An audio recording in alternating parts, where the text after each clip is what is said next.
ಈಗಾಗಲೇ ಒಂದು ಸಭೆಯನ್ನು ಕೂಡ ನಾನು ತಗೊಂಡಿದ್ದೇನೆ. ಅವರಿಗೆ ಹಿಂದಿನ ವರ್ಷದ್ದು ಏನೇನು ಘಟನೆಗಳಾಗಿದ್ದಾವೆ ಅನ್ನೋದನ್ನು ಚರ್ಚೆ ಮಾಡಿದ್ದೇನೆ. ಮುಂದೆ ಅದಾಗಬಾರ್ದು, ಆ ರೀತಿ ಅನ್ನೋದಕ್ಕೆ ಏನೇನು ಕ್ರಮ ತಗೋಬೇಕು ಅನ್ನೋದನ್ನು ಆ ಸೂಕ್ಷ್ಮತೆಯನ್ನು ಅರ್ಥ ಮಾಡಿಸಿದ್ದೀನಿ ಅವ್ರಿಗೆ. ನನಗೆ ವಿಶ್ವಾಸ ಇದೆ ಅವರೆಲ್ಲರೂ ಕೂಡ ಕೆಲಸ ಮಾಡ್ತಾರೆ ಹೇಗೆ ಅಂತೇಳಿ. ನಿನ್ನೆ ನಾನು ಹುಬ್ಬಳ್ಳಿ ಹೋಗಿದ್ದೆ. ಅಲ್ಲಿ ಏನು ಒಂದು ಘಟನೆ ನಡೆದಿತ್ತು, ಆ ಹೆಣ್ಣುಮಗಳನ್ನು ಕೊಲೆ ಮಾಡಿ ಮರ್ಯಾದಾ ಹತ್ಯೆ ನಡೆದಿತ್ತು. ಅದನ್ನೆಲ್ಲ ನೋಡಿಕೊಂಡು ಅವರಿಗೆ ಸಾಂತ್ವನ ಹೇಳಿ ಅವರಿಗೆ ಬಂದಿದೆ. ಅವ್ರನ್ನ ಹುಡುಗನ ತಲಾ ಆಸ್ಪತ್ರೆಯಲ್ಲಿ ಸೀರಿಯಸ್ ಆಗಿತ್ತು, ಅಲ್ಲಿ ಹೋಗಿ ನೋಡಿದ್ವಿ. ನಾವು ಆಧುನಿಕ ಪ್ರಪಂಚದಲ್ಲಿದ್ದೇವೆ.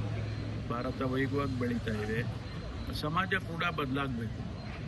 ಈಗ ಜಾತಿ ವ್ಯವಸ್ಥೆ, ಜಾತಿ ವಿವಾಹಗಳು, ಅಂತರ್ಜಾತಿ ವಿವಾಹಗಳು 100 ವರ್ಷಗಳ ಹಿಂದೆ ಬಸವಣ್ಣವರೇ ಅಂತರ್ಜಾತಿ ವಿವಾಹಗಳನ್ನು ಮಾಡಿದ್ರು.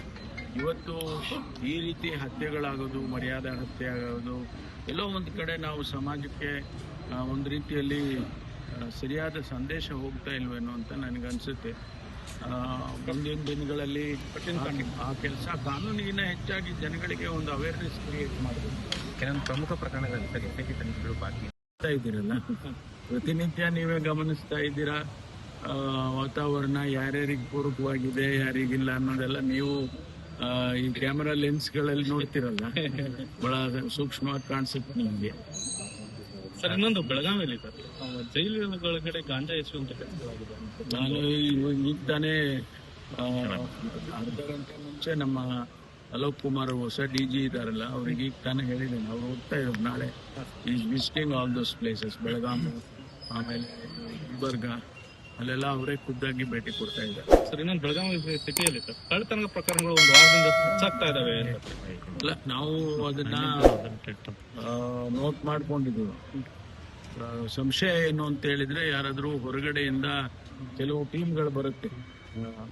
ಒಂದೊಂದ್ಸಾರಿ ಈ ಕಳ್ಳತನದ ಟೀಮ್ಗಳು ಬರ್ತವೆ.